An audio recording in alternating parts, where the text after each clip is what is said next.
La economía estadounidense va a entrar en un ataque al corazón en menos de 3 años. China está jugando el juego del largo plazo, de buscar primero aliados de los países que se llaman no alineados, como Rusia, Irán, Corea del Norte, los clásicos, ¿no? Están tejiendo toda una serie de alianzas comerciales en todo el mundo. Estamos en una tendencia histórica que solo se ve una vez en la vida. Habrá que subirse a ella. Hugo Ferrer, gestor de cuentas de inversión en GPM dentro del Grupo Link, profesor experto en bolsa en la Universidad de Alicante y autor de El Inversor Global.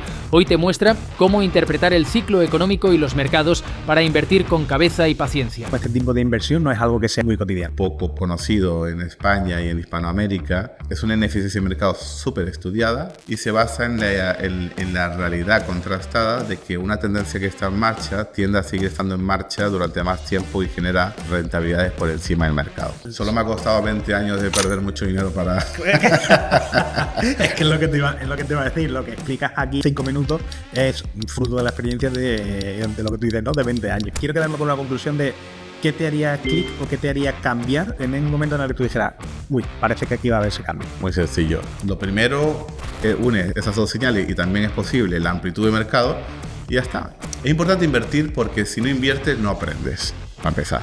¿Qué activo elegirías para proteger tu capital? Si veo una gran crisis. De todas maneras yo sigo tendencia, o sea que mi principal activo, por llamarlo de una manera, es seguir tendencia.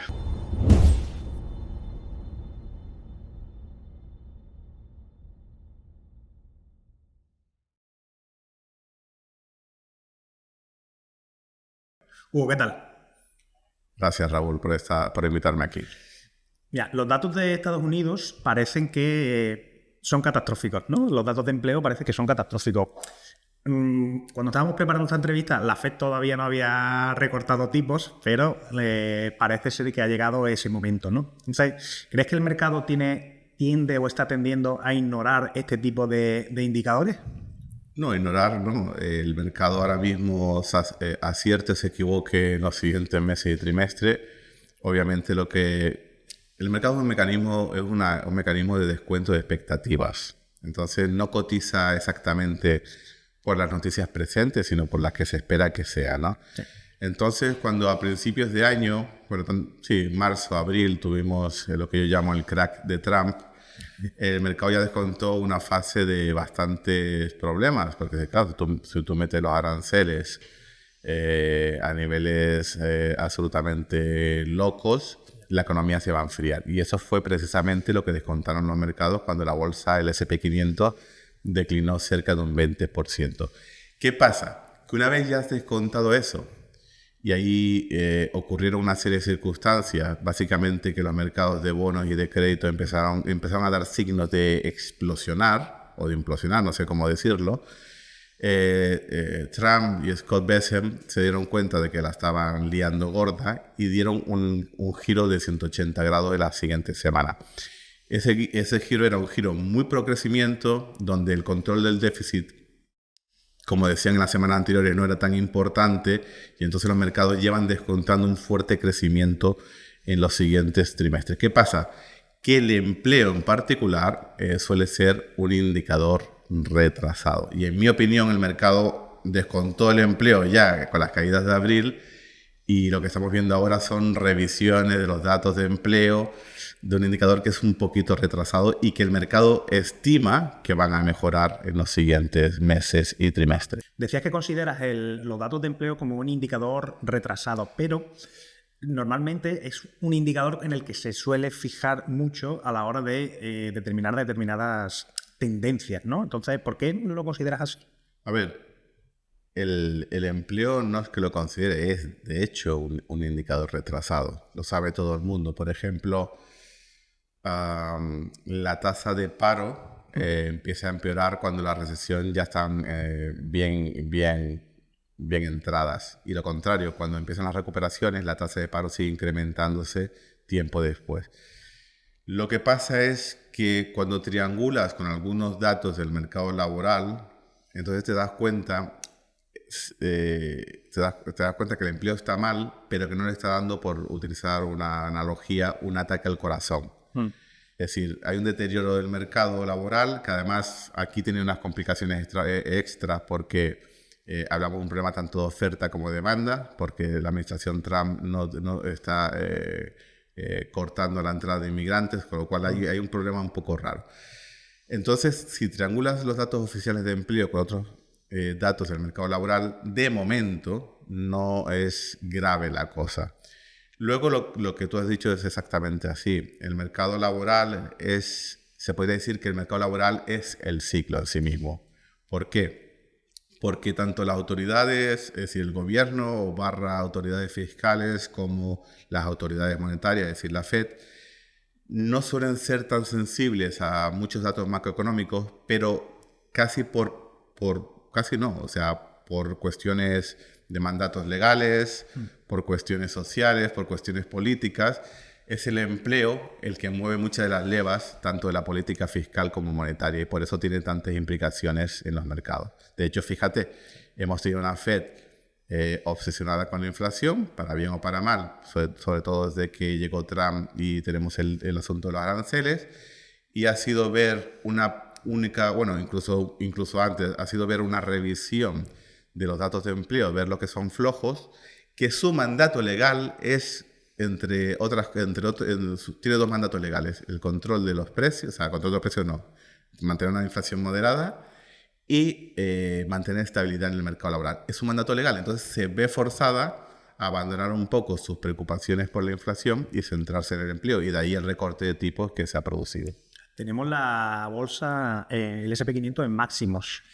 Con toda la situación geopolítica actual que está ocurriendo en Rusia, lo que está ocurriendo en Gaza, ¿qué podemos predecir del mercado? Bueno, Gaza no es a día de hoy no es ningún evento de mercado. Tú piensas que los mercados descuentan beneficios. Y por muy sangriento y triste que pueda ser lo que esté ocurriendo en Gaza, eso no tiene ningún efecto en los mercados. Los mercados son mecanismos amorales, en el sentido de que no son juzgadores de moralidades. Lo de Rusia, en tanto en cuanto que es una situación contenida, tampoco tiene ningún impacto ahora mismo. Lo tuvo obviamente cuando comenzó la invasión de Rusia en Ucrania, sobre todo el petróleo, el oro y todo esto, pero ahora mismo es una situación estancada. Las bolsas al final lo que descuentan son beneficios, por tanto siguen el crecimiento económico, y mientras no se dé un fenómeno que frene el crecimiento económico en magnitud suficiente, no tendría por qué estar afectando al mercado de acciones. ¿Cuáles son esos indicadores clave que tú consideras que hay que tener siempre presente a la hora de predecir una posible tendencia? Bueno, aquí tengo que meter un matiz. Yo no me dedico a predecir. Obviamente me hago imágenes de los escenarios que podrían estar ocurriendo. Por ejemplo, si estás en medio de una recesión, es obvio que si yo empiezo a ver unos brotes verdes, ya me hago una imagen de que va a haber una recuperación, ¿no? Que es una especie de predicción. Sí. Sin embargo, mi trabajo no consiste en predecir nada. Consiste en identificar nuevas tendencias, tanto en la economía como en los mercados. Entonces, para predecir como tal no hay nada, pero para identificar con el menor retraso posible, tenemos indicadores que dependen de si vamos a identificar una recuperación económica, tendencia alcista del mercado de valores, o una contracción económica, tendencia bajista del mercado de valores, que dicho sea de paso, es mucho más difícil detectar un mercado bajista o un problema en la economía que lo contrario, ¿no? Dicho esto, pues tenemos indicadores macroeconómicos, tenemos indicadores, llamarlo técnico sería un poco, la palabra está un poco corrupta, pero vamos a llamarle indicios del mercado. En resumen, analizar el comportamiento interno del mercado y la amplitud, que dan importantes pistas de las tendencias, y luego un poco el sentimiento de los inversores. Como indicadores macroeconómicos, pues si hablamos de una recuperación, obviamente que el número de... Voy a poner algunos ejemplos, porque obviamente hay miles de indicadores. Claro. Por ejemplo, en una recuperación económica lo que quieres ver es que cada mes menos personas piden el paro. Sencillito. O quieres ver que simplemente la actividad de las empresas, según las encuestas, que están más a pie de calle, más al momento, empieza a rebotar. Cosas sencillas. a nivel de mercado lo que quieres ver es que los sectores cíclicos empiecen a hacerlo mejor que los sectores defensivos. Eso es el estudio del comportamiento interno del mercado. Y también observar la amplitud, es decir, no solamente analizar lo que hacen los índices, sino lo que hace la generalidad del mercado. Obviamente los índices que todos conocemos, como el Nasdaq 100, el S&P 500, están bastante sesgados por unos grandes valores, siempre ha sido así. ¿Qué pasa? Que a veces esos grandes valores están ocultando la realidad subyacente de la bolsa y la economía, y es mejor analizar lo que se llama la amplitud de mercado.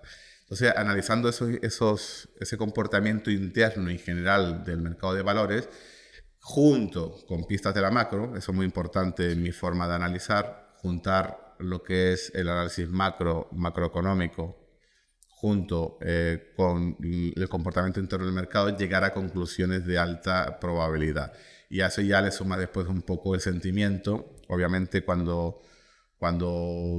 si la macro, tal y como la observo, junto con los factores técnicos, tal y como los observo, riman en la dirección positiva, por ejemplo, y el sentimiento negativo, yo ya sé por experiencia que eso es una gran señal, porque suele significar que el mercado no ha descontado toda la mejora que está por llegar.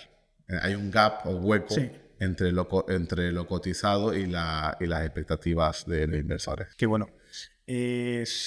Uno de los indicadores que se suele comentar, por lo menos de los que a mí me suelen sonar, es el uso de las tarjetas de crédito en los Estados Unidos. Es decir, parece ser que cuando hay un uso excesivo de crédito al consumo es cuando como que hay es un indicador, ¿no?, que suelen decir los analistas de que está empezando el momento recesivo. Entiendo que, como dices, ¿no?, que luego hay mucho más. Pero... Hay miles de indicadores. Ese en concreto no es uno que maneje, pero no por nada. Pero hay muchos indicadores. De todas maneras, por ejemplo, ahora tenemos el empleo mal, pero tenemos las ventas al por menor, que suele ser un indicador macro clave, de lo más importante, haciéndolo bastante bien. Ahora estamos en una situación de señales mixtas. Tenemos crecimiento en algunos indicadores. Esto ocurre siempre. O sea, nunca vas a tener, o casi nunca, todos los indicadores macro señalando la misma dirección. Hay señales mixtas y ahora tenemos indicadores que lo están haciendo bien, indicadores que lo están haciendo mal, como el empleo, bueno, regular.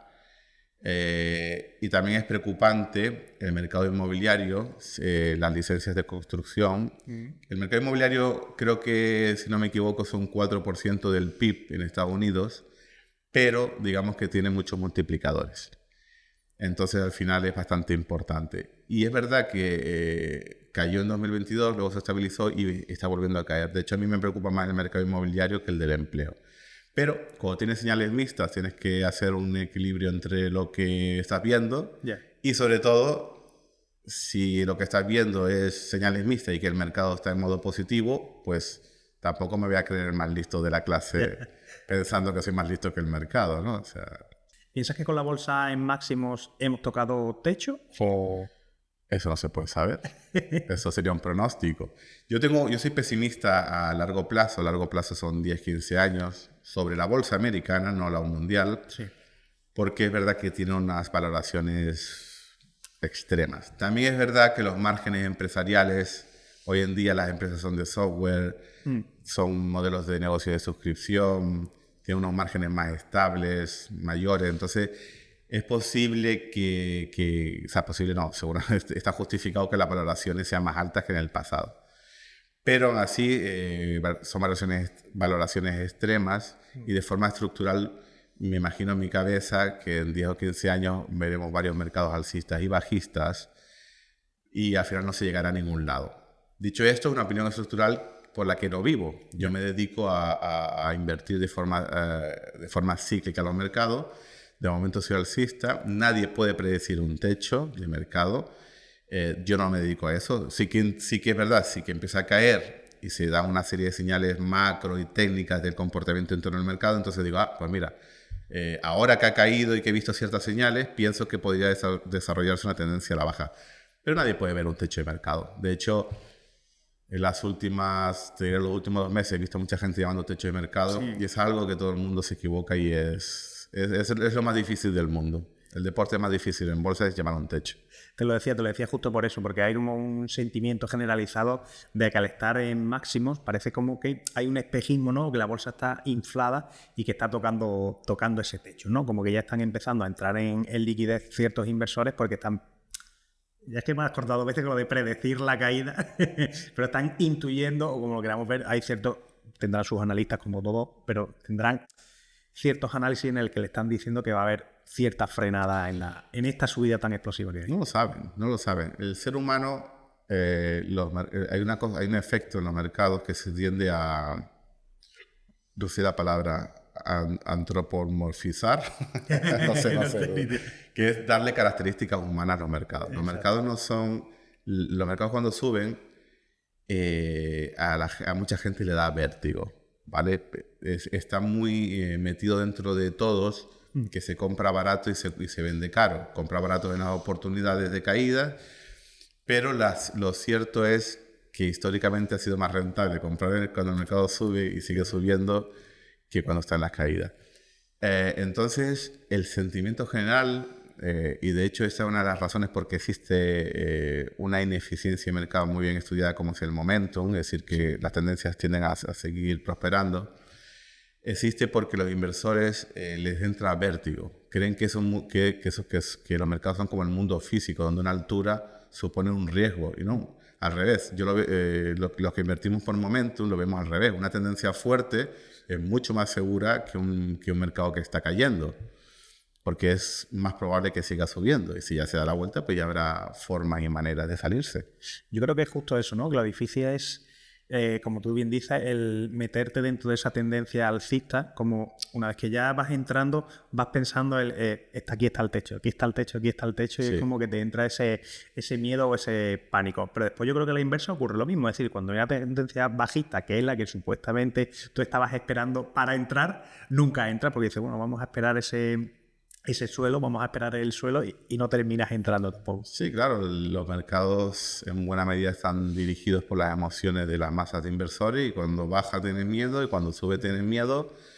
Entonces, ese es parte del problema. Hay varias metodologías de inversión en los mercados válidas, contrastadas a lo largo del tiempo. Por supuesto, por ejemplo, comprar barato, lo que se llama value investing, se defina más o menos como se defina. Es una metodología que funciona a largo plazo, aunque a ciclos de 5 o 10 años puede ser un desastre, obviamente. Y el momentum, pues también, que es casi lo contrario, que es comprar lo que está subiendo. Es otra filosofía, se basa en una ineficiencia de mercado, como decíamos hace nada, y también funciona. Es decir, cosas que se pueden hacer en el mercado hay muchas. Lo que no funciona es dejarse llevar puramente por las emociones, ¿no? ¿Puedes profundizar en este tipo que estabas hablando al finalmente? Porque es verdad que el value, todo este tipo de inversiones es muy común escuchar de ellas, pero como comentas tú de hablar del momentum, este tipo de inversión no es algo que sea muy, muy cotidiano. No. Yo creo que el value es algo que es extremadamente intuitivo, porque todos entendemos que comprar barato es una ganga, claro, y comprar caro y vender caro, pues, o en precio, pues es lo lógico. Lo que pasa es que el momentum, que es bastante, yo diría, bastante poco popular o conocido en España y en Hispanoamérica, es una ineficiencia de mercado súper estudiada y se basa en la realidad contrastada de que una tendencia que está en marcha tiende a seguir estando en marcha durante más tiempo y genera rentabilidades por encima del mercado. Por hablar un poco de los términos de cómo se describe una ineficiencia. En Estados Unidos, por ejemplo, hay toda una industria que son los CTAs, en la que la mayoría son fondos de inversión, fondos alternativos de inversión que se dedican a invertir en tendencias. Lo ideal es invertir en tendencias de diferentes mercados, diferentes activos, renta variable, renta fija, metales, es decir, estar muy diversificado. Muchas veces te va a salir mal en muchas de esas operaciones, pero de vez en cuando coge una tendencia y te hace el año, ¿no? Sí. Entonces, momentum investing es apostar por tendencias que están en marcha porque probablemente seguirán en marcha. Y de nuevo, es un tipo de ineficiencia de mercado que se da porque los inversores no son capaces de poner correctamente el precio a la nueva situación. Es decir, tú imagínate que vienes de una crisis, viene una nueva fase de recuperación, la fase de recuperación a los 3 meses ya están los inversores nerviosos con que el mercado ha subido demasiado. Pero chicos, si es una recuperación, puede durar años. Claro. Entonces a los inversores les cuesta mucho de repente poner precio a algo que ha caído a poner el precio muy rápido, muy alto. Sí. Entonces esa es la única de las razones por las que existen tendencias. Todo lo que funciona en los mercados se tiene que basar en una ineficiencia de mercado. Por ejemplo, el value investing, ¿en qué se basa? Se basa en que las compañías están teniendo malos resultados y los inversores extrapolan que esos malos resultados seguirán en los siguientes años.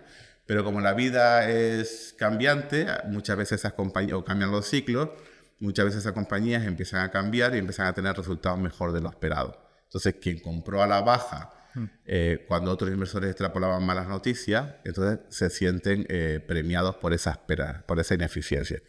Entonces, el momentum existen tendencias por factores sociales, políticos, macroeconómicos, pero también por el comportamiento agregado de los inversores que no son capaces de poner en precio en el tiempo y forma adecuado. Entonces las tendencias existen, claro, y de eso se intenta aprovechar lo que se llama el momentum investing. Me ha gustado.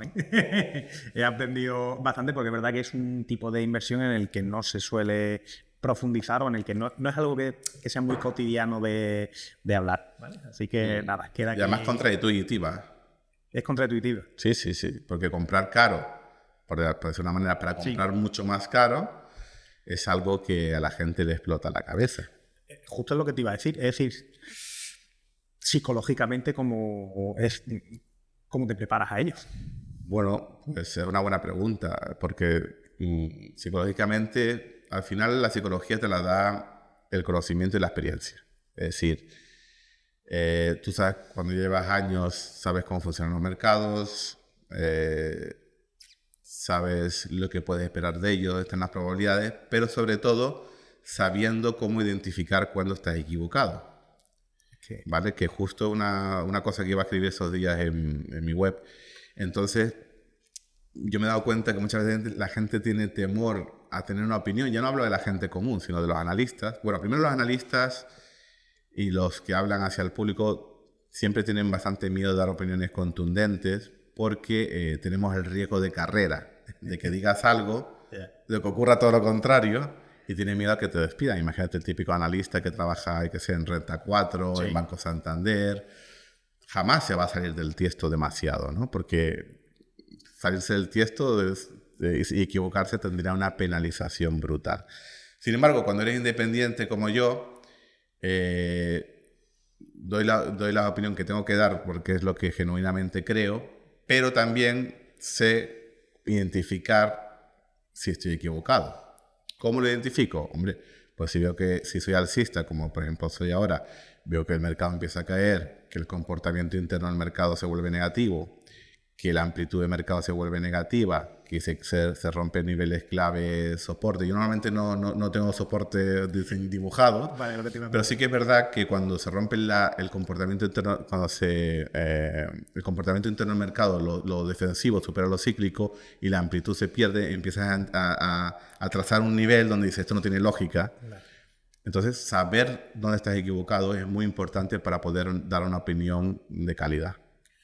Considero que es una rama de inversión bastante técnica, ¿no? Es decir, que tienes que tener bastantes conocimientos para entrar de esta forma, lo cual intuyo que luego tendrá mejores beneficios o mejores rendimientos. Depende. La puedes liar siempre y de todas las formas posibles, o sea que eso depende. Pero sí, al final, lo que no es el tipo de inversión extremadamente intuitiva y sencilla que todo el mundo piensa, eso no es. Pero bueno, todo lo que merece la pena requiere un conocimiento avanzado. Sí. Yo llevo voy a ser casi 20 años como inversor y claro. ¿Siempre en esta metodología? Siempre un camino hacia esta metodología. Vale. Pero obviamente no haciendo lo que... Además, cada año aprendo muchas cosas. O sea, que ¿Y cómo la descubres? ¿Cómo la descubro? La descubro en el año 2006, estando en la universidad, quería hacer un dinerito y intermedié un piso, la venta de un piso y tenía una pequeña cantidad y fui a los mercados porque pensé que era el lugar más lógico donde incrementar el dinero. Error, fue el lugar donde perderlo. Y así fue como... Pero después, durante la gran crisis financiera, el gran crack del 2008, ahí se vio toda la fuerza de la macroeconomía, de la política monetaria, de la política fiscal, de las decisiones políticas, se vio como una fuerza inaudita, y entonces aquí yo me dejó más o menos fascinado. También es verdad que, como siempre digo, los estilos de inversión también tienen que ver mucho con la personalidad de cada uno, ¿no? Por ejemplo, a mí me gusta mucho la observación de las cosas generales, de lo abstracto. Entonces, el Global Macro es un estilo de análisis en la que tiene en cuenta factores muy amplios, como la política monetaria, la fiscal, los gobiernos, la geopolítica, todo lo que se te puede cruzar por delante. Entonces, a los que nos gusta lo general, una comprensión profunda de las causas, de los factores, pues el Global Macro nos encanta. Pero hay gente que, por ejemplo, le encanta encontrar pequeñas gemas de inversión, que es una pequeña compañía que hace muebles de madera, y está estupendamente igual de bien a la hora de obtener rentabilidades, pero son enfoques diferentes, ¿no? Esa persona que busca empresas pequeñitas familiares suele ser más value, y los macros o sea que siempre hay una razón también psicológica de cómo estamos construidas que nos hace determinar que elijamos un camino u otro en los mercados. No hay necesariamente un camino mejor que otro. Ya. Quiero meterme un poco en tu cabeza a la hora de ese tipo de analítica, ¿no? Pues englobas un montón de datos y sobre esos datos vas sacando ciertas conclusiones, pero ¿cada cuánto vas analizando, cada cuánto miras, porque claro, con las tendencias constantemente están en movimiento? Cada dato que sale es un pequeño input en el algoritmo. No, pero al final los datos que importan son pocos. Los datos que importan son básicamente el empleo, la inflación, porque son las levas de la sociedad, de la política fiscal y monetaria. Y sobre todo, no hay que obsesionarse tanto con qué indicadores son los que funcionan y los que no, porque ya el mercado te lo va a enseñar. Es decir, hasta el año 2021 al mercado le había importado cero la inflación desde hace décadas, o casi cero. A partir del año 2021 viene esta ola inflacionaria por todo este tema de la pandemia, de la paralización de la vida económica, la reactivación, un caos. Y entonces el mercado mismo, en la publicación de los datos de inflación, empieza a mostrarse muy reactivo a la noticia. Eso ya es la pista número uno de que, esto es lo que le está importando al mercado. Entonces tú ya sabes que te tienes que centrar en que la inflación... De hecho, así es como me di cuenta yo, no de otra manera. Cuando obviamente ya hay momentos en que se convierte Vox Populi y entonces te das cuenta que al mercado lo que le importa es la inflación, y determinar, analizar, detectar cuando la inflación empieza a moderarse era el factor clave en 2022. Había otros factores también. Sí. Y fue precisamente, me acuerdo de dar una masterclass en julio del 2022 explicando, para ver el próximo mercado alcista en bolsa, tienes que ver la inflación moderarse, obsérvala de esta manera, con una simple media, y también un par de cositas más del comportamiento interno del mercado. Y después, a final de noviembre, fue justo lo que se dio. La inflación se había comenzado a moderar, el comportamiento interno del mercado se volvió positivo, significando esto que los sectores cíclicos, bueno, en aquel caso era lo que yo llamo un impulso de la amplitud. La mayoría de las acciones estaban subiendo. Eso es una fuerte señal de que algo ha ocurrido a nivel fundamental para que el mercado de valores en su conjunto esté impulsando al alza. Lo que quiero decir es que lo que le importa a los mercados cambia cada época, porque las circunstancias macro van cambiando y que uno puede aprenderlo fácilmente viendo si el mercado reacciona más o menos con mayor volatilidad a determinados indicadores macroeconómicos. Empleo, inflación, los indicadores mensuales de actividad económica del ISM, del Instituto... No sé, ahora mismo no sé qué responde el acróstico, o el ISM, que son indicadores de difusión que determinan si la actividad, tanto en el sector servicios como en el industrial, está mejorando o no. Vale. Eso tiene mucho impacto. Y ya está. Tampoco es que... lo que ocurre es que siempre uno va acumulando mucha información y luego va descartando información y se vuelve todo más puro y sencillo. Ahora, ¿consideras que el mercado ya ha descontado la bajada de tipos de la FED? ¿O ahora que sí, ¿no? Sí, hombre, claro. Vamos a ver, cuando Jerome Powell el 22 de agosto en Jackson Hole da la frase clave de que el equilibrio de riesgos está pasando de la inflación al empleo, ya el mercado sabe lo que significa. Hasta el día de hoy, que es el día posterior al recorte de tipos, creo que la bolsa americana había subido un 4%. Estamos hablando de 20 días, un 4%. ¿Ha descontado la bolsa americana la subida de tipos de 25 puntos básicos? Sí. Lo que no ha descontado es que seguimos una tendencia alcista, que va a haber más recortes de tipos, entonces probablemente eso no lo ha descontado del todo. Creo que leí que en marzo o en abril terminaba el mandato Jerome Powell y supuestamente Donald Trump pues, pondrá a alguien afín, o eso es lo que parece, ¿no? ¿Qué podemos leer o anticipar? Bueno, vamos a ver lo que ocurre, porque recordemos que Jerome Powell también fue puesto en el cargo por Trump, y fíjate cómo han acabado, ¿no? Sí. Entonces, la Fed tiene una historia de más o menos independencia, sí, con respecto al gobierno. Y es que te puede llevar sorpresas. Aquí están los gobernadores, los diferentes candidatos diciendo a ver quién baja más los tipos de interés. Y después llegan y te recuerdo que las opiniones son colegiadas. O sea, entonces no es tan fácil como pongo un tío que va a dominar al resto. No es tan fácil.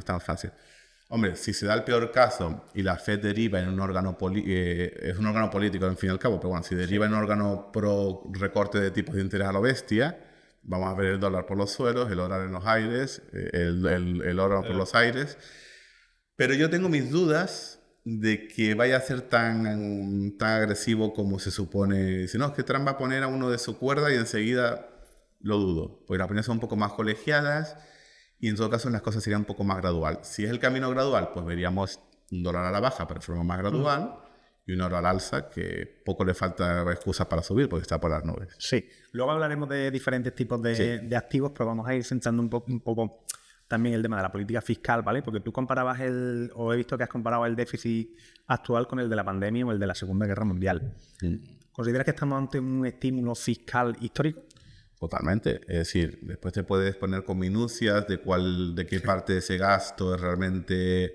pero ¿sabes qué? Al final eso es un cañón, un bazooka de dinero que uno tira en la economía. Me da igual si es para comida de la gente, empleo. Al final es dinero en la economía. No sé exactamente cuál es el déficit a día de hoy, del 2025, pero el déficit cierra del año 2024 y tampoco han cambiado mucho las cosas en 2025.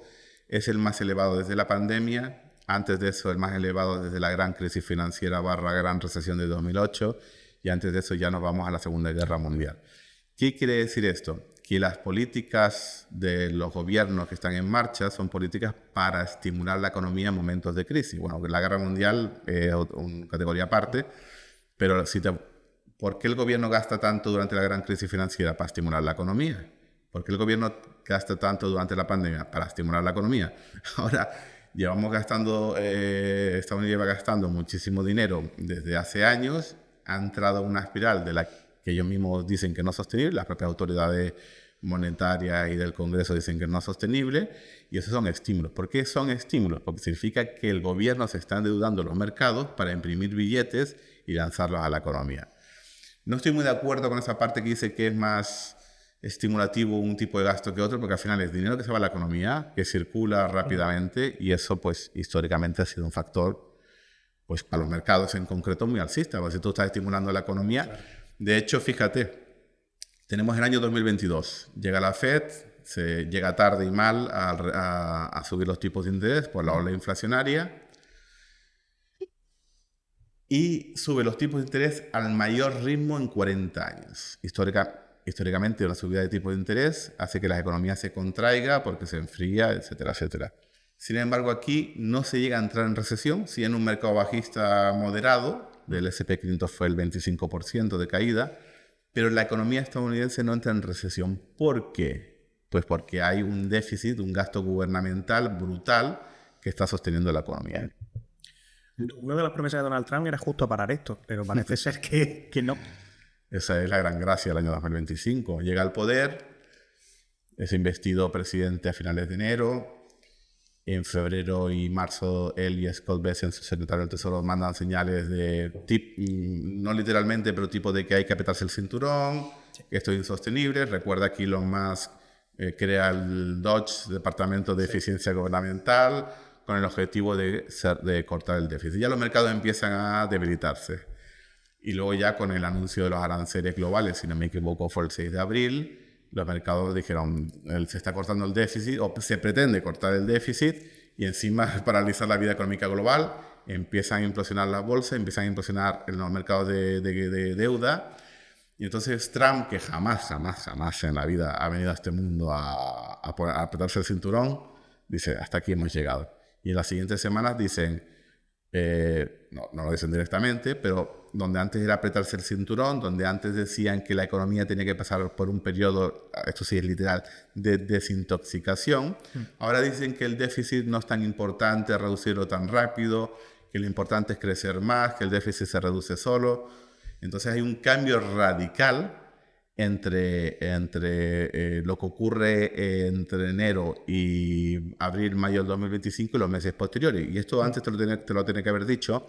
El mercado laboral, al ser retrasado, posiblemente está reflejando ese enfriamiento de la primera parte del año. O sea, como retrasado no le ha dado tiempo a reflejar el giro de 180 grados que dieron Trump y Bessent con respecto a la economía. Total, que ya no les importa el déficit, que lo que quieren es crecer, que por otro lado siempre ha sido más o menos la filosofía americana. Antes he puesto un ejemplo que me ha gustado mucho, que era el del bazooka inyectando dinero a la economía. Y es verdad que no hay nada más visual que lo que acabas de comentar, pero en algún momento tiene que tener algún freno. Porque estás estimulando artificialmente la economía. Bueno, tienes ahí a Ray Dalio diciendo que Estados Unidos ha entrado en una espiral ya difícil de controlar. Y en palabras literales de él, dice que la economía estadounidense va a entrar en un ataque al corazón en menos de 3 años. No lo sé, es una pregunta difícil de predecir del futuro. Claro. Efectivamente, ¿quién corta el gasto? Porque cortar el gasto es pasar por una recesión. Esto es un poco como en los años 80, pero es decir, los años 80 tenían la inflación disparada, ya venía de muchos años, por varias causas. Y tienes a Volcker, al que era presidente de la Reserva Federal entonces, creando una recesión y creando una doble recesión para frenar los precios. Claro. Aquí habría que hacer lo mismo. Lo que pasa es que quién es el guapo que acepta apretarse el cinturón, que se pierda empleo. Además, la economía estadounidense, según entiendo, tiene menores redes familiares que las hispanoamericanas. La gente vive más salario a salario. Sí. Entonces, digamos que es mucho más grave que haya una situación de desempleo en aquel país. Comentabas de Ray Dalio. ¿Consideras también, es decir, que estamos ante ese famoso gran reseteo o que se va a producir ese famoso gran reset? Bueno, no sé exactamente lo que es el gran reset, pero lo que dice en este punto de vista de que es insostenible el camino de Estados Unidos, claro, porque lo dice él y lo dice hasta el presidente de la FED, o sea, no es un secreto. Y lo que dice Dalio también es que es todo también parte de este declive del imperio americano, pero vamos a llamarlo anglosajón, en favor pues, de un nuevo orden mundial que poco a poco va emergiendo. Pues tiene sentido, pero bueno, ya ahí se me escapan tantas cosas del futuro. Quería profundizar un poco ahí por ver cómo ves esa... Yo te diría ese adelantón que está intentando China con respecto a Estados Unidos, ¿no? O esa pérdida de hegemonía de Estados Unidos en favor de China. ¿Cómo lo aprecias? Sí, a ver, no estoy observando, no es mi observación principal, yo soy especialista, pero yo por las noticias que leo, sí que veo que China está jugando el juego del largo plazo, de buscar primero aliados de los países que se llaman no alineados, como Rusia, Irán, Corea del Norte, los clásicos, ¿no? Pero también están entretejiendo toda una serie de alianzas comerciales en todo el mundo, es claro. Ves que ellos financian infraestructuras, el comercio en Hispanoamérica, en África. Luego se reúnen también lo que se llama el Sur Global, buscando vías para no depender del dólar. Ahí ya me pierdo porque como tampoco me va en mi vida y mi trabajo diario, no soy un estudioso del tema. Pero sí que se ve que había una noticia hace unos días en la que China daba otro paso para liberalizar ciertas exportaciones e importaciones de oro. O sea, parece ser, y es parte de la historia del oro, que ¿de qué forma puedes hacer un sistema un poco paralelo, no dependiente del dólar? Pues no lo vas a hacer en el yuan. Claro. Lo vas a hacer en algo en la que todas las partes pueden tener, intercambiar y tiene 5.000 años de historia nada más, que es el oro, ¿no? Entonces un poco la historia va por ahí.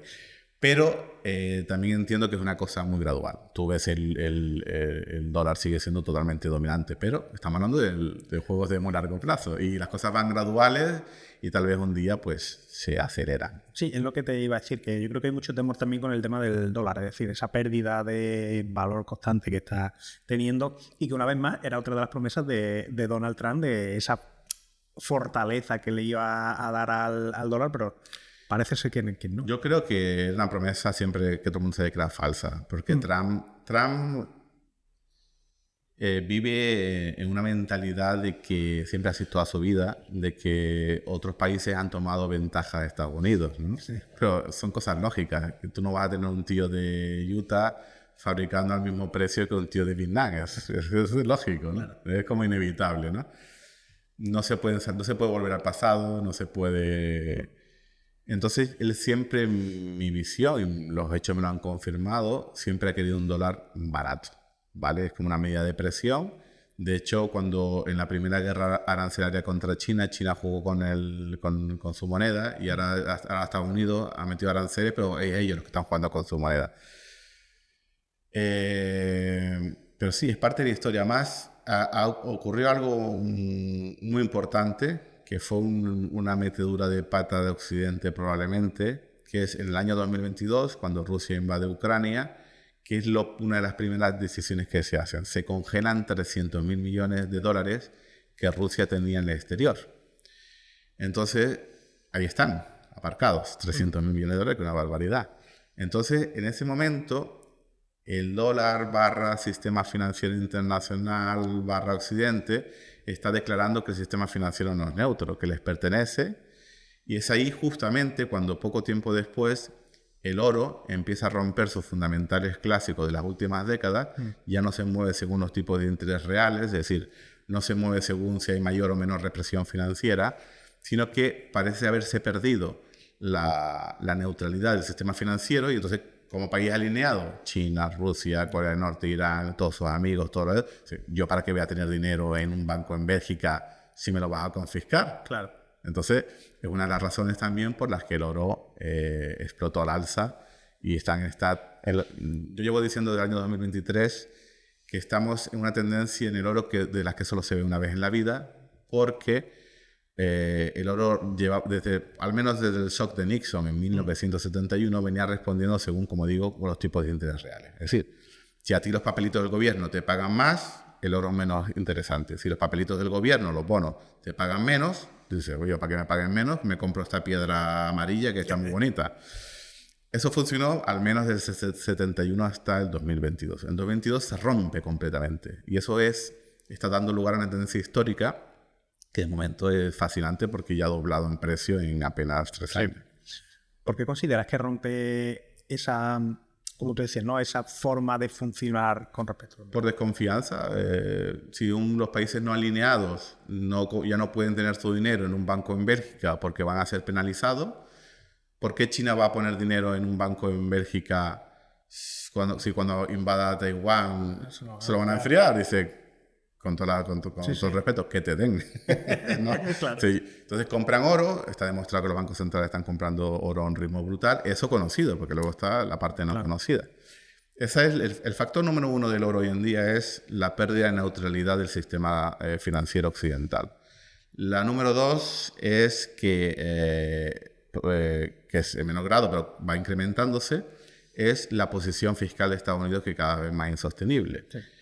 Y ya la 3, que sería de corto plazo, si Estados Unidos entra en recesión, el oro entraría a una espiral alcista brutal. Me gustaría escucharte a ver cómo defiendes lo siguiente, que esta pregunta se la hago mucho de los que vienen.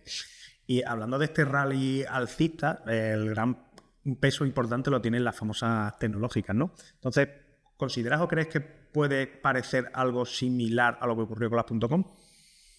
No, yo siempre llevo ya, a pesar de ser alcista cíclicamente, llevo diciendo que el mercado está caro desde finales de 2021.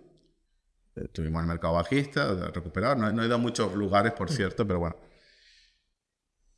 La burbuja.com es una mala comparación, porque ahí teníamos empresas que tenían muchas promesas, se valoraban según clics en la web, pero no tenían beneficios. Ahora nos encontramos con lo contrario. Tenemos empresas tecnológicas y de servicios de las comunicaciones con estupendos beneficios, con márgenes crecientes, con modelos de suscripción que son mucho más estables.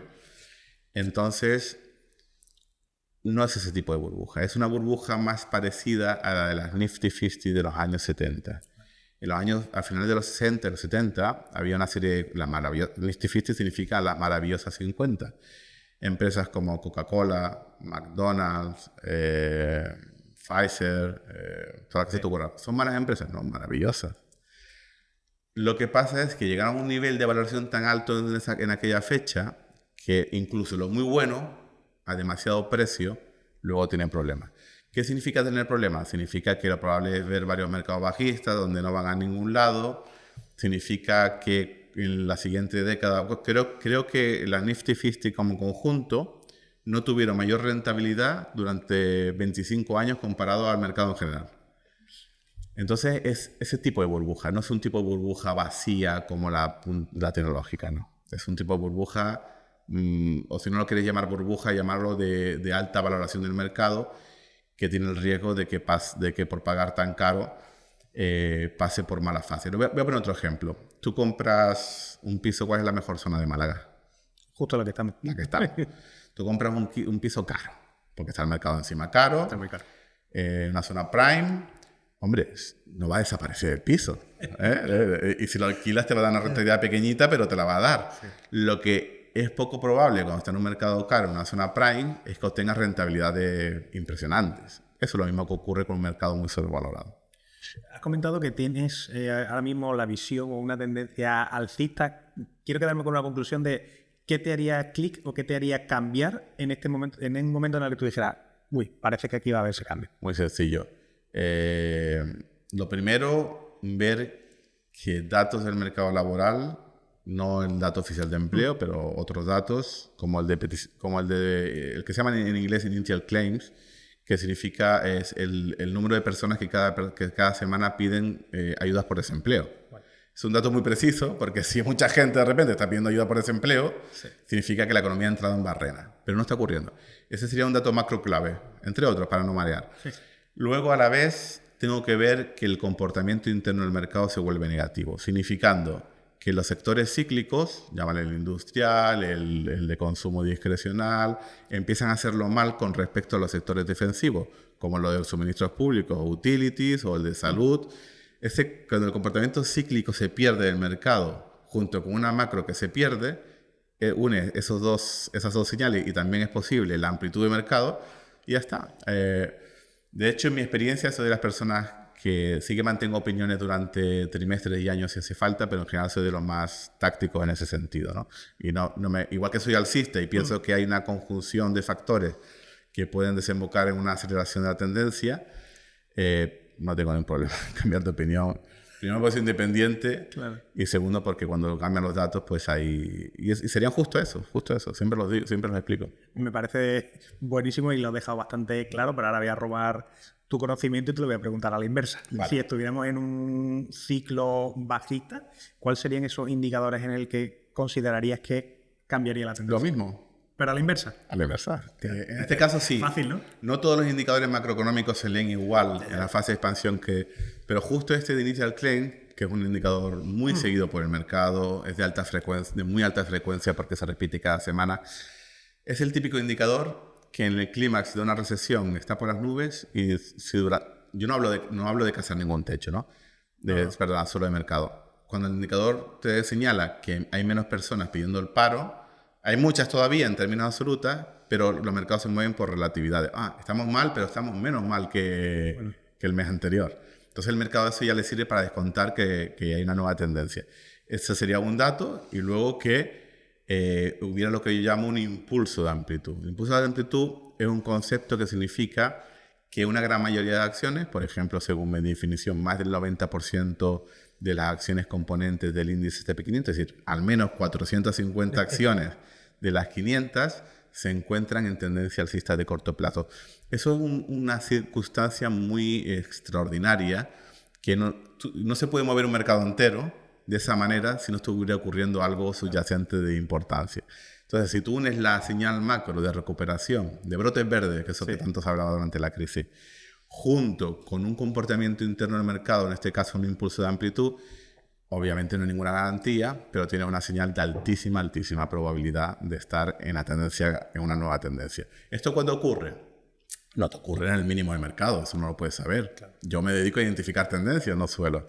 Puede ocurrir 2, 3 meses después de iniciar un suelo de mercado, de un suelo mayor, me refiero, pero ¿qué más te da? Si esta es una tendencia que puede durar años.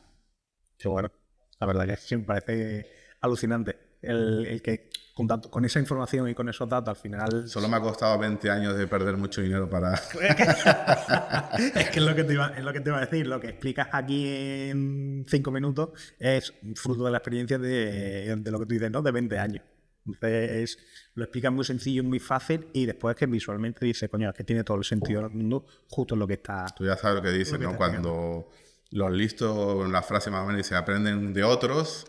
y los tontos aprenden de los propios errores. Pues yo soy todos mis propios errores, y bueno, pues si parece fácil es porque me ha costado tiempo entender, pero son ideas sólidas: comportamiento interno del mercado, amplitud, observar la macroeconomía de una forma sencilla y aceptar que, primero, que no puede acertar siempre, y segundo, que a veces ocurren cosas inesperadas.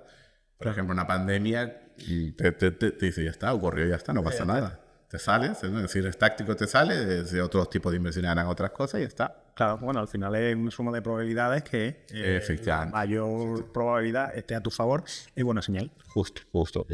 ¿Consideras que en Europa o la bolsa europea va a seguir esa estela de la americana? Pues mi visión de la bolsa europea era muy positiva, déjame hacer memoria, para el año 2024, después ya ni renové mi análisis, pero bueno, lo que tenemos es que todo lo que no funcionó, tenemos el IBEX, tenemos el MIB italiano, que son índices bancarios, básicamente, con un gran peso de los bancos. ¿Qué le ocurre a los bancos después de la gran crisis financiera? Pues que entra una enorme intervención, que tienen que asumir un montón de pérdidas, tienen que no pueden prestar dinero tan fácil como antes, y sobre todo que los tipos se van a cero. Cuando los tipos se van a cero, el margen de intermediación bancaria no se va a cero, pero se va reduciendo. Es decir, igual cuando los tipos de interés son más altos, tienes un margen de intereses del 3%, y poco a poco, a medida que el Banco Central Europeo va comprimiendo los tipos de interés, el margen de intereses se va reduciendo al 2%, pero pasar de 3 al 2 es una barbaridad. Entonces, esa es la razón principal por la que los bancos estuvieron deprimidos en Europa tanto tiempo. ¿Qué ocurre a partir del 2021? Que vuelve la inflación, vuelven los tipos de interés elevados, y ese es un entorno en el que los bancos europeos lo hacen mucho mejor. ¿Por qué lo hacen mejor? Primero, porque la inflación hace que haya menos mora, se va comiendo las deudas. Y segundo, porque al crecer los tipos de interés de largo plazo, globales, pero también de Europa, el margen de intermediación, los inversores empiezan a tener la expectativa de que el margen de entre lo que reciben como deuda y prestan se va a ir incrementando, y va a ir incrementando los beneficios corporativos de los bancos, ¿no? Se ha entrado en esa dinámica porque estamos en un mundo más inflacionario que antes. No, tampoco es una barbaridad. Seguimos en Europa pero en vez de ser el 0,8 de inflación, el 1,3, que estamos en el 2,7 o 2,8. Pues eso ya es un mundo nuevo para los bancos, y a mayor margen de intereses esperado, los bancos vuelan. Esa es mi expectativa en 2024. Ojalá me lo hubiera tomado más al pie de la letra, porque yo me enfoco mucho en América, porque lo que están haciendo los bancos europeos es tremendo. Y por cierto, el ver los bancos hacerlo también es otra señal alcista, porque cuando tú ves, como dice el refrán, cuando veas la barba de tu vecino pelar, pon las tuyas a remojar. En este caso es, cuando veas la barba de los bancos caer, sospecha. Los que están subiendo, a la banca le va de maravilla este entorno, así que algo habrá de fondo que tal vez nos sorprenda al alza. No sé si eres muy analista de la bolsa española, pero también es algo que no se suele ver mucho, ¿no? No, que tampoco que sea muy atractivo, pero ¿cómo es la bolsa? ¿Cómo ves el IBEX? No, pero es que la bolsa española, lo que pasa, no tiene mucho interés por lo siguiente. Aparte es una bolsa pequeña, es una provincia. No, es decir, el IBEX España es una provincia de Europa y Europa encima es una región de Occidente. Entonces, influye más a nivel bursátil lo que ocurre en Estados Unidos. Es más, tú dirás, España, claro. No, en Alemania también. ¿No está la economía alemana pasando por problemas de estancamiento y mira cómo está el DAX? ¿Por qué? Porque las compañías alemanas tienen beneficios globales. Y entonces hay una cosa que yo llamo el ciclo. Está el ciclo global a nivel mundial, pero para ser un poquito más específico es lo que yo llamo el ciclo económico occidental, donde los bancos centrales tienden a subir o bajar tipos más o menos de forma similar, donde la política fiscal es más o menos similar. Entonces, influye más, incluso la bolsa alemana, el ciclo económico global que lo que ocurre en Alemania. En general, luego si tiene un problema particular puede afectar. Pero España está ocurriendo. Entonces, ¿qué me aporta a mí analizar la economía española? Claro, el gobierno actual de España le encanta promocionar lo del IBEX, le encanta promocionar lo de la recalificación de la deuda, cuando son factores que principalmente no tienen nada que ver, ¿no? Que son factores globales. Por ir finalizando un poco el estudio político, ¿no? Y fiscal de lo que estamos hablando, ¿qué situación geopolítica podrías considerar que acabaría o podría acabar con todo esto que estamos ahora, con este impulso? Obviamente una guerra mundial. Una guerra regional normalmente, en el peor de los casos, suele generar algo de volatilidad en los mercados, pero los mercados tienden a recuperarse. Una guerra mundial también tendría ese impacto inicial, obviamente, muy grande, y luego depende de quién vaya a ganar la guerra. Porque aquí dice, no, siempre que ha habido guerra, la bolsa sube. No, el S&P 500 ha subido porque Estados Unidos ha ganado la guerra, ¿no? La guerra mundial. Pero tú imagínate que hay un enfrentamiento con China y empieza a perder la guerra, se van los mercados a... Obviamente, todo lo que tenga un impacto de trillions en americano, en inglés, o sea, de billones en europeo, es algo que tiene capacidad de hundir los mercados y, obviamente, pues cualquier guerra de fuerte impacto, más allá de las fluctuaciones normales del ciclo, obviamente, pues son las guerras, ¿no? Pero yo, una invasión de Taiwán, es que no creo que los chinos sean tan tontos de no esperar a que... Ellos tienen una paciencia de 100 años. Creo que mentalmente, a no ser que el líder máximo sí se vuelva un poco loco, pero creo que no tiene ninguna prisa, ya vendrá, ¿no? Pero siempre puede haber algo. Siempre es la palabra, ¿no?, que está sonando constantemente, que a lo largo del año escuchamos, yo creo que no sé cuántas veces hemos escuchado ya, la Tercera Guerra Mundial. Sí.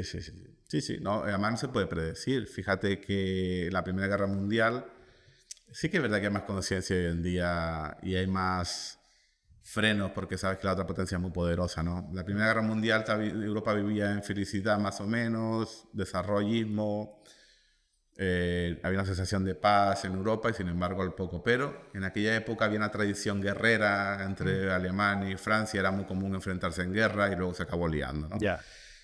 Paradójicamente, cuanto más hables de guerra mundial, menos guerra mundial habrá. O sea, esa es la buena noticia.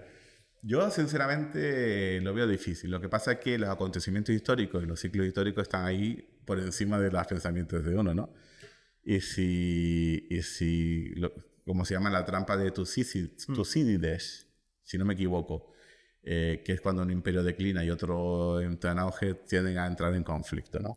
Yo pienso igual que tú, es decir, al final una guerra de ahora no es la de antes. Ahora con estas armas nucleares e historias, yo creo que acabaría pronto y no le interesa a nadie. Sí que interesa esa tensión o ese pequeño margen de sí, no, pero un poco por cuestión de hegemónica, vamos, es historia pura y dura, pero acabaría una guerra con un botón, vamos, que sería fulminante. Sí, no veo a nadie con esas ganas, pero bueno, la historia está para sorprendernos, la historia se repite. Sí, bueno, esperemos que no. Bajando un poco al barro, ¿no? Y desde el punto de vista del inversor, ¿cómo consideras que debe posicionarse un inversor que está viendo ahora mismo el mercado en máximos y quiere entrar en él? A ver, es una pregunta imposible, porque no hay una respuesta unívoca, hay diferentes tipos de inversores. Y el otro día estuve comiendo con una persona que me seguía, que es un chico ahí que empezó a trabajar en Lanzarote, y me preguntaba, digo, mira, tú eres médico, tienes buenos ingresos, tienes un trabajo, ¿qué carajo te vas a estar dedicando a enfocarte demasiado en los mercados? sí que haces bien diversificando un poco la parte de renta variable de Estados Unidos en algo más global, pero tú vete metiendo tus ahorros poco a poco, vas promediando y ya está. No tiene nada que ver con lo que yo hago. Ya. Pero es que es el mejor consejo que le puedo dar, porque ¿qué vas a hacer? Dedicarte a los mercados de forma...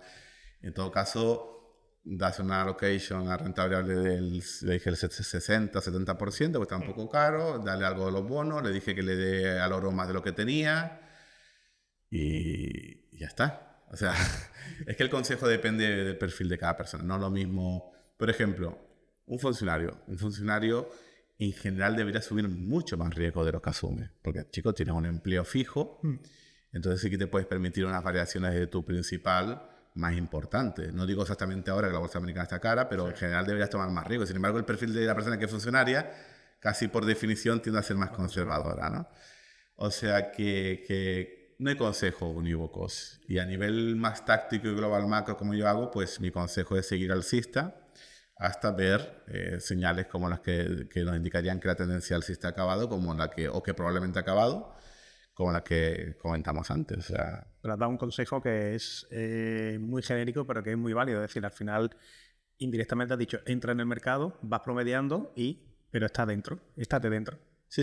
Es que además el perfil lo es todo. O sea, en un médico, un trabajo que te da buen dinero, sé que va a entrar un buen influjo, pues claro, vete promediando en acciones. Si ves que la economía se calienta, vas comprando menos. Si después, si has ahorrado un dinero, tienes parte en liquidez o tienes partes en bonos, y abres el periódico y las noticias son terribles, empiezas a mover toda esa... Invertir es facilísimo. Es decir, invertir como tal es facilísimo. Es hasta un golpe de clic. Invertir con sentido común incluso es facilísimo, porque más o menos estás en la idea del mundo, no esperas nada, hacer nada especial. Después ya otros nos metemos en complicaciones porque buscamos pues rentabilidades alternativas y todo eso, pero invertir como tal es facilísimo y con sentido común es facilísimo. Lo que pasa es que a nadie le interesa tampoco dar un consejo de inversión de lo sencillo, de la parte principal del dinero en un minuto, ¿no? Has comentado que invertir es facilísimo, pero ¿por qué no lo hace la gente? ¿Por qué no lo hace la gente? Bueno, pues porque la gente tiene siempre unos hábitos, una educación, es decir, ¿por qué la gente se invierte en ladrillo? Pues porque está acostumbrada. Y el ladrillo también fluctúa, puede fluctuar, como hemos visto. El ladrillo es tangible. Entonces, digamos que para invertir, es verdad que es muy sencillo, es verdad, pero requiere entender los mercados, entonces eso es lo que no es sencillo. Entender cómo funcionan los mercados. Pero una vez que entiendes cómo funcionan los mercados, lo que puedes esperar de ellos, cómo puedes diversificar, cómo no deprimirte cuando van mal, pues entonces es muy sencillo. Digo sencillo a nivel de comprar y promediar y ya está. Y mucha gente lo ha entendido, ¿eh? Lo que pasa es que son una minoría con respecto a los 50 millones o casi que hay de españoles. Claro. Y no se puede salir del cliché al final. Te voy a hacer una pregunta difícil, ¿eh? ¿Por dónde recomiendas empezar una persona que quiere invertir? Es que, de nuevo, depende del perfil. Una persona con ingresos que sean estables, como comentaba.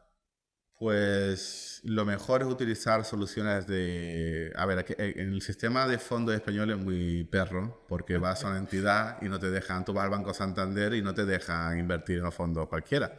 El otro día, a mi madre, que es una señora ya mayor, tenía un dinero aparcado, digo, bueno, en CaixaBank, digo, déjame elegirte un fondo. Digo, he encontrado uno estupendo. Estamos hablando de un fondo que renta un 2 o 3% anual, o que en el peor de los casos pierde un 2 o 3% anual, o sea, un rango mínimo. Y digo, qué bueno que este banco me va a dejar invertir en esto. Y cuando me hacen firmar un contrato de custodia de fondo, que es un 0,90% anual, digo, madre mía. Entonces, es todo muy cautivo, es todo muy información asimétrica, todo eso. Pero hay soluciones de carteras que están bien, famosas, menos famosas, que es una buena forma de empezar. Yo no me fiaría tanto de los estudios de riesgo que ellos dicen. Por ejemplo, tenemos en Indexa Capital, tenía creo que el perfil 1 al 10 de riesgo. El perfil 1 era el más conservador, pero el perfil 1 se la comió en pérdidas porque cuando vino la caída del mercado de bonos en 2022. Entonces las cosas no son tan claras. Entonces yo empezaría siempre con algo un poquito más de renta variable, 50% al menos, y ahí viendo. Lo importante al final la gente se obsesiona mucho con predecir los mercados, digo, la gente de la calle, todo esto. Y eso no es tan importante como tu plan de ahorro, tu plan de contribución. Fíjate que todo esto son cosas que yo no hago. Yo me dedico a especular en los mercados. Pero estamos hablando de, me ha dicho, consejos sencillos para gente normal. Es mucho más importante la aportación que tú haces, la promediación que tú haces y mover un poco los niveles de renta variable y renta fija oro a lo largo del tiempo según una idea del mundo. Y ya está. Eso sí, yo siempre aconsejo tener más oro del que normalmente la gente tiene. Es decir, mínimo 10% de oro me parece básico en el mundo en el que vivimos. Ya que has sacado el tema oro, vamos a hablar un poco de él. Porque has comentado que un 10% de tu cartera recomendarías en oro. Sí, como mínimo. Creo que en el entorno que estamos de la tendencia histórica del oro, de que el oro tiene unos drivers fundamentales diferentes, descorrelaciona. 10, 20, parece una barbaridad, 20 ya parece una barbaridad, pero 10, 15% sería bastante prudente. Creo que la gente debería darle más peso. Pero de nuevo, nos encontramos un problema. Muchas entidades no te dejan comprar el oro porque consideran que es un activo de riesgo. No sé por qué es un activo de riesgo, es un oro. En fin, cosas raras. ¿Qué futuro le ves al oro? Pues el oro parece ser que está en un futuro brillante, como decíamos antes, porque lo que venía siendo una cobertura contra los tipos de interés reales de Occidente durante 50 años, 51 años, desde el 71 hasta el 2022, de repente estamos, es lo que yo decía en 2023, digo, mira, yo no sé esta tendencia si se va a dar, pero estoy viendo factores propios de cambio de régimen global o de cambio de circunstancias. Y cuando se pasa de un cambio de un sistema a otro, entonces aparece una gran incertidumbre y en esos son como movimientos sísmicos de la geopolítica y en esos movimientos sísmicos de la geopolítica se pueden generar importantísimas tendencias y es lo que está ocurriendo y creo que seguirá ocurriendo. Ya no creo que el oro esté respondiendo a los tipos de interés reales sino a unas dinámicas diferentes, entonces creo que estamos en una tendencia histórica de las que solo se ve una vez en la vida. O sea, habrá que subirse a ella. Algo hay que tener. Pero cuando se habla de inversión en oro, muchas veces hay inversores que me defienden que al final no hay nada detrás del oro, sino simplemente es un metal y poco más. Sí, claro, es que es un metal. Es decir, vamos a ver. El oro no tiene nada especial con respecto a una piedra. Una piedra gris y cualquiera. No lo es una piedra. Pero ¿qué pasa con las piedras? Una piedra que sirve para construcción conserva su valor a lo largo del tiempo, ¿cierto? Aunque no te dé una rentabilidad per se, es un bien. Entonces, el oro no deja de ser un bien real que simplemente conserva su valor a lo largo del tiempo. Luego resulta que tiene una serie de propiedades físicas que la hace idónea para, de todos los materiales físicos que nos rodean, sean como el mejor. Es maleable, ya ni sé las propiedades, sinceramente ya ni me acuerdo. Pero es maleable, se puede dividir en muchas partes, no pierde su calidad, en fin. Ya ni me acuerdo, pero al final lo que estamos comparando es la ficción financiera que nos hemos dado los humanos, esas convenciones, con respecto a algo del mundo físico, que puede ser una piedra de una cantería, que puede ser una losa de mármol de Carrara, que puede ser cualquier cosa física. Pero es que resulta que el oro es la representación de todas las cosas físicas del mundo y es el último dinero, la última representación física y la más conveniente y idónea por las propiedades intrínsecas que tiene, ¿no? Simplemente es una piedra, ¿estamos de acuerdo? Lo que pasa es que la ficción en la que nos movemos fluctúa con respecto a la realidad del mundo físico. Y es ahí donde está el valor del oro. Antes lo comentabas y uno de los países que está comprando oro, o parece ser que está comprando oro a mano llena, es China. Es decir, si es lo que te decía, ¿no? Si ves la barba de tu vecino, es decir, si está comprando oro a saco, es decir, a unos niveles insospechados, y lo que dices tú, y lo que no se conoce, es porque es un valor que hay que tener, ¿sí? Sí. Totalmente. Además parece ser que están fomentando este sistema alternativo al dólar, donde en principio sería el oro el que daría como de intercambio. Oye, que tengo demasiado yuanes con respecto a los rublos. No me vas a dar rublos que a nadie le gusta. O sea, vamos a intercambiarlo en oro. Algo así están creando poco a poco. Y aparte, ya te digo, tampoco le interesa comprar bonos del Tesoro de Estados Unidos porque es financiar a tu oponente, encima podrías perder poder adquisitivo, pero hay muchas razones para tener oro por parte de los bancos centrales de los países no alineados con Occidente. ¿Qué opinión tienes de otros tipos de activos, como pudiera ser criptomonedas, Bitcoin, etcétera? Si estás viendo o escuchando esta entrevista y eres autónomo o tienes una empresa, hay una verdad irrefutable. Tarde o temprano vas a tener un problema legal. Un cliente que no te paga, un proveedor que no cumple, un contrato que no es realizado o incluso problemas con nuestra querida Hacienda. Tienes dos opciones. Primera opción, prevenir, contratando a un abogado que evite que estos problemas ocurran. Segunda opción, reaccionar, buscando a un abogado cuando ya todo es un incendio. Ese es mi trabajo. Cada día protejo a emprendedores, autónomos, startups, solucionando los problemas y sobre todo evitando que estos ocurran, para que tú te centres en lo que más importa, que es hacer crecer tu negocio. Si quieres saber cómo puedo ayudarte, entra en raulflorido.com, escanea el QR que aparece en pantalla o accede a través del enlace que aparece en la descripción. Y ahora, sigamos con el episodio. Bueno, creo que Bitcoin está... La verdad es que no sé muy bien las diferencias, es decir, sé que cada uno defiende su criptomoneda, pero hablando del Bitcoin es un tema complejo, si ya lo sabemos. Sí. Nació durante la gran crisis financiera, pero paradójicamente le vino muy bien los tipos de interés cero que gobernaron la economía durante mucho tiempo. De ese principio yo no tengo nada que decir porque no sé, se da la circunstancia de que yo conocí sobre Bitcoin por cosas de internet y friquismo absoluto. Conocí de Bitcoin en el 2010, me lo comentó un tío, unas monedas que, o sea, si hubiera sido más abierto de mente, igual me hubiera dado 1 millón de Bitcoin ahí. No estaríamos ahí. Pero así es la vida. Era una historia totalmente friki. Se llamaron en el año 2010, yo no soy nada friki de ordenador ni nada y fue casualidad. Entonces yo no soy capaz de explicar esa parte especulativa. Podría irme al truco de decir, no, es que los tipos cero fomentaron todo tipo de cosas, no tengo ni idea. Yo creo que realmente hubo una desconfianza de los activos. Pero lo que sí sé es lo siguiente, que desde finales de 2017, Bitcoin y otras criptomonedas, sobre todo Bitcoin, se convierte en un activo de masas. ¿Por qué lo sé? Porque antes no se hablaba de Bitcoin y ahora hasta el Tato hablaba de Bitcoin, la cafetería y todo. Y cuando un activo se vuelve de masas, entra una serie de dinámicas distintas. ¿Qué es lo que hemos visto desde entonces? Que por supuesto el Bitcoin en sus tendencias positivas y negativas es mucho más potente y sigue subiendo hasta cerca de máximos históricos. Le ha ido muy bien, con fuertes oscilaciones, pero a nivel de correlación de tendencias, correlaciona absolutamente con los mercados de riesgo. Mal dicho, porque me van a entender, con los mercados cíclicos. Con los mercados cíclicos. ¿Qué es un mercado cíclico? Las acciones son mercados cíclicos.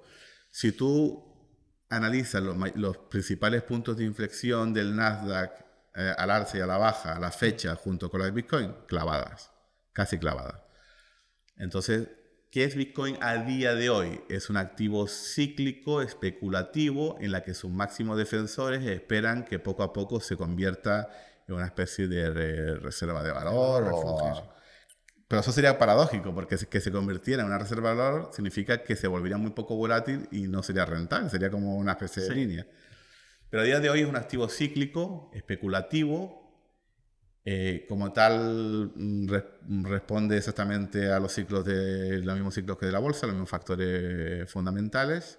Sí. Es así, cuando sube mucho y cuando baja mucho, pero no hay ningún factor diferenciador. La gente dice, ¿por qué no te gusta más el Bitcoin? Digo, porque no aporta nada diferente. Yo puedo comprar acciones volátiles, ¿me entiendes? Cíclicas y todo esto, y no va a ser lo mismo tampoco, pero bueno, lo puedo más o menos emular. Pero no me ofrece un camino independiente, como podría ser el oro, que responde a otro factor. ¿Por qué me gusta mucho el oro? Porque descorrelaciona otros activos en cartera. Y esa es la simple razón, nada más. De hecho, me encantaría que hubiera un Bitcoin que sea reserva que fuera como el oro digital, porque significa que en momentos de crisis, en vez de estar preocupado yo con que el ETF impague o no impague, o que el oro esté en Suiza o no esté en Suiza, que estaría acojonado, digo, no, amigo, yo tengo aquí mi Bitcoin en mi wallet, fría, separada, encantado, ¿no? Pero de momento eso no ocurre. De momento, cuando hay una crisis prolongada, como el año 2022, vemos al Bitcoin caer con fuerza. Entonces es un activo cíclico no defensivo a día de hoy. Ojalá cambie su naturaleza pues, más adelante. Creo que lo defendí muy bien. Yo siempre respeto las opiniones, porque es como todo, ¿no? Aquí hay quien viene que es ferviente defensor de Bitcoin y expone sus argumentos, pero coincido contigo en ciertos aspectos, ¿no? Pero siempre hay como esa tendencia o similitud, ¿no? A emparejar el oro con Bitcoin, sobre todo por ser bienes escasos, por decirlo de algún modo.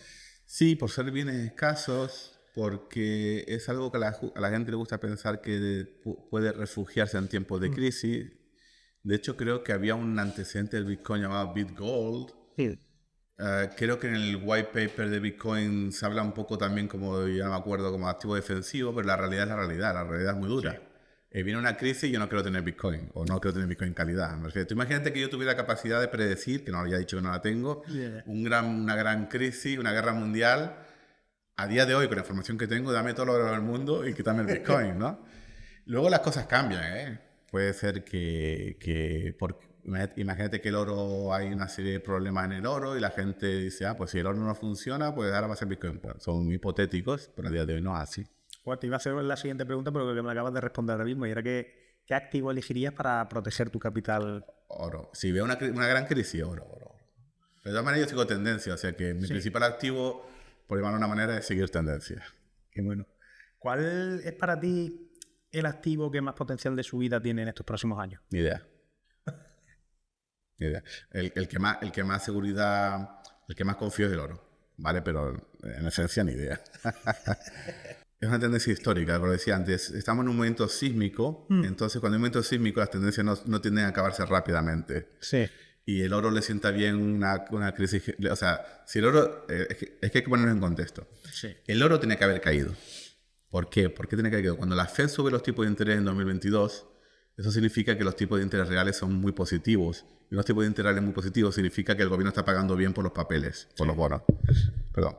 Entonces, en ese entorno, el oro tiene que haberse hundido. Sin embargo, cuando el oro no se comporta de acorde a sus fundamentales históricos de las últimas décadas, te está diciendo, cuidado, algo rarísimo está pasando aquí.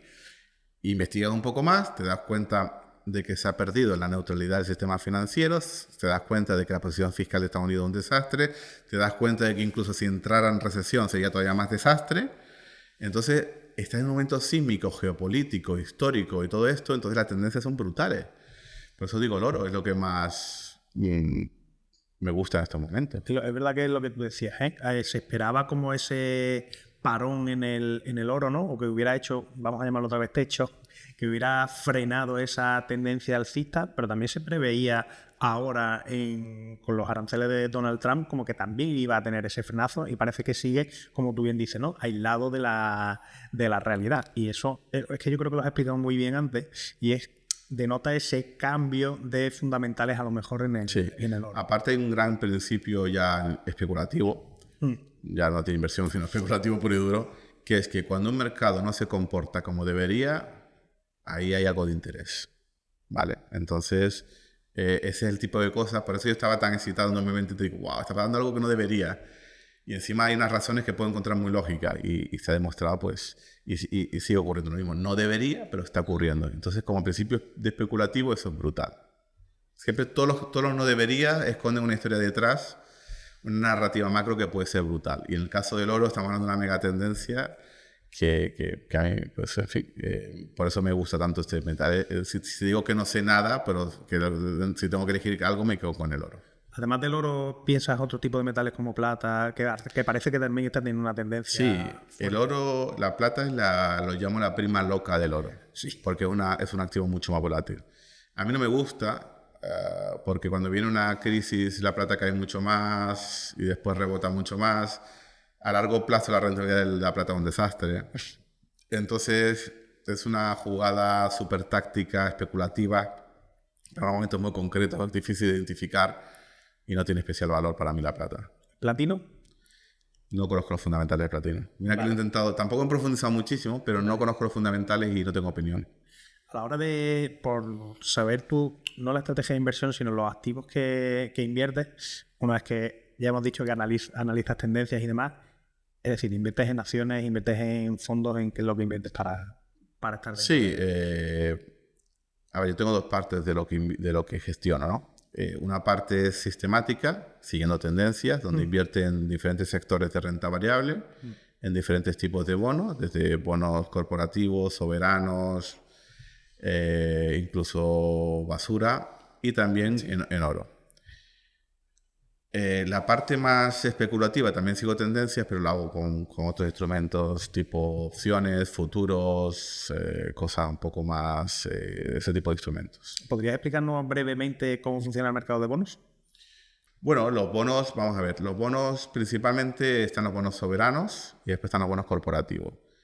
Los bonos corporativos tienen los bonos basura, que son los bonos de compañías con peor calidad crediticia, y los bonos corporativos prime, de empresas maravillosas que nunca van a quebrar o difícilmente quebrarán. Los bonos corporativos son una especie de híbrido entre deuda y acciones, porque obviamente es deuda que pertenece a compañías cotizadas. Entonces el comportamiento de los bonos corporativos no es tan atractivo en el sentido de que correlaciona mucho con la bolsa en sus tendencias. Y después están los bonos soberanos emitidos por los soberanos desde Perú hasta los Estados Unidos. Obviamente hablo de soberanos de países defensivos como Alemania o Estados Unidos en estos momentos. Entonces un bono soberano en principio es un activo que cuando viene una recesión económica, si pierde empleo, bajan los tipos de interés, pues es una circunstancia donde las acciones tienden a caer, obviamente, porque se esperan menores beneficios corporativos. Y los bonos, como bajan los tipos de interés de la Fed y tiene una repercusión en toda la curva, los bonos tienden a apreciarse. Entonces sirven para contrabalancear una cartera o para especular con los bonos. Ese es el funcionamiento básico de los bonos. Dicho esto, si la inflación es muy elevada, toda esta regla que acabo de hablar se va por la ventana, porque los bonos con mucha inflación empiezan a perder valor, o sea que todo un poco relativo, ¿no? Pero digamos que hay muchos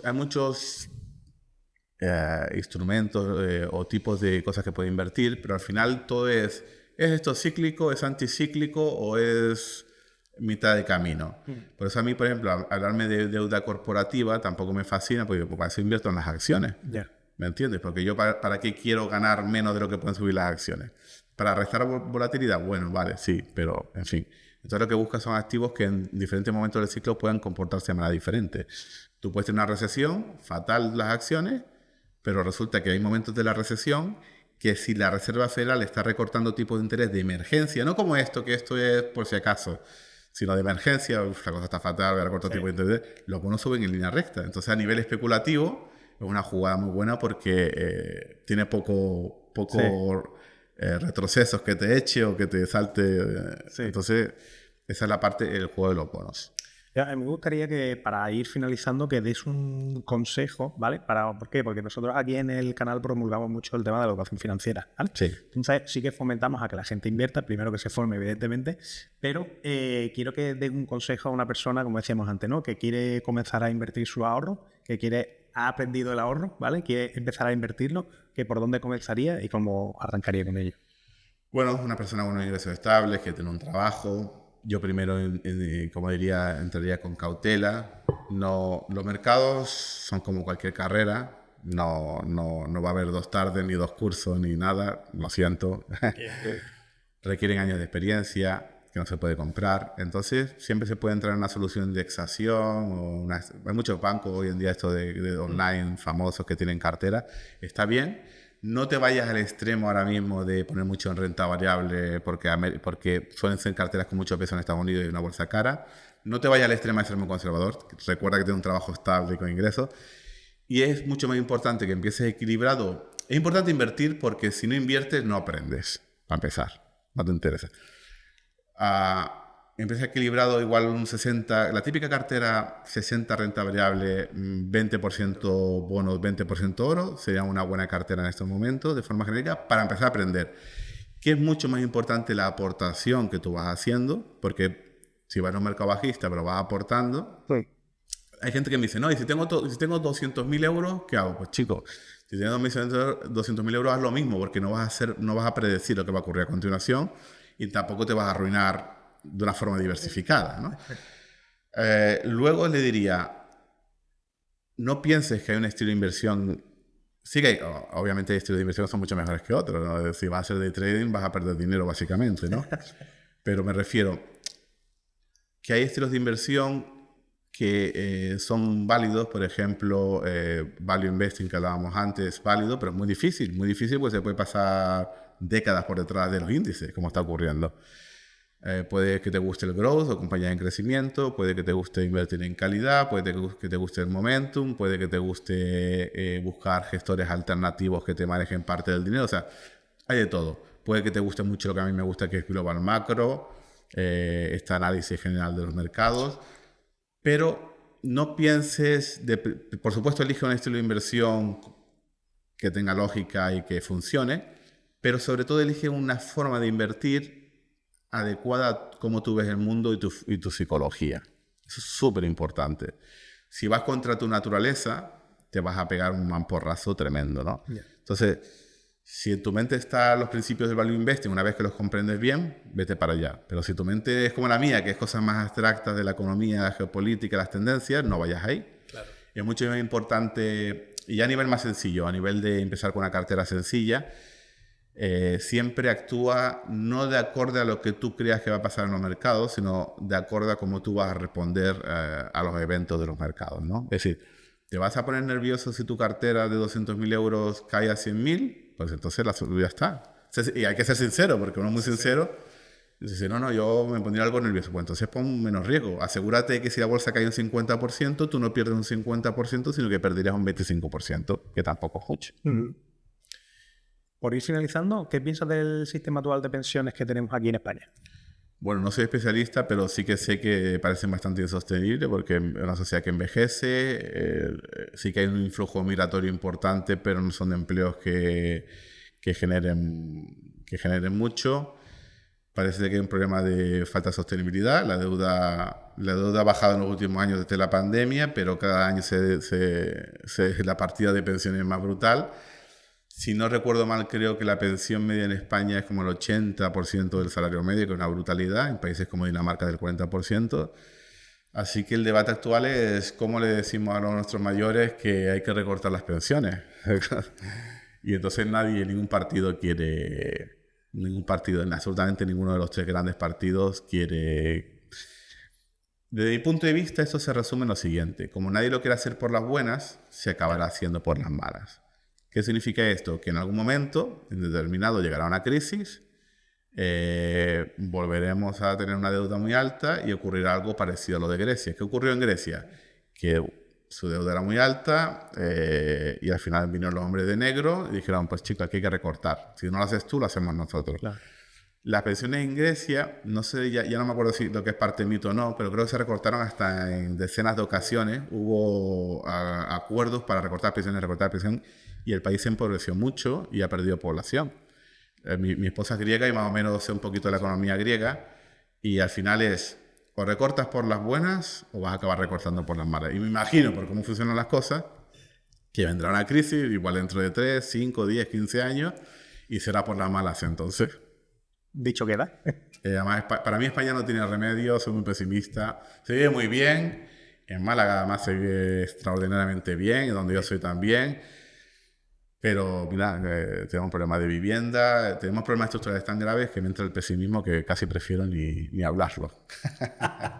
Pues nada, hasta aquí hemos llegado. Muchísimas gracias por venir, muchas gracias por la entrevista, y yo creo que nos has dado un análisis y una forma de ver la bolsa, la inversión diferente a la que estamos acostumbrados. Pues nada, gracias por tenerme aquí, Raúl. Gracias.